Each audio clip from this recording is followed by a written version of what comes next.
आपण पाहत आहात प्रेस मीडिया न्यूज। सोलापूर बाजार समितीमध्ये कांद्याची 1139 कोटींची उलाढाल।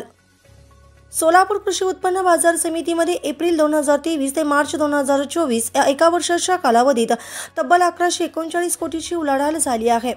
2023-24 या वर्षात 80,06,000 क्विंटल कांद्याची आवक झाली असून चालू वर्षात म्हणजेच एप्रिल 2024 ते 2025 या काळात 58,62,596 क्विंटल कांद्याची आवक सोलापूर कृषी उत्पन्न बाजार समितीत झाली आहे। दरम्यान सोलापूर जिल्ह्यातील अनेक शेतकऱ्यांनी बेंगलोर बाजार समितीत भाव चांगला असल्याने 1000 क्विंटल कांदा विकला आहे। सध्या सर्वसाधारण कांद्याला 1,500 रुपये तर चांगल्या कांद्याला 32 रुपये पर्यंतचा भाव सोलापूर कृषी उत्पन्न बाजार समितीत मिळत आहे। Bureau report press media Suraj पारवे।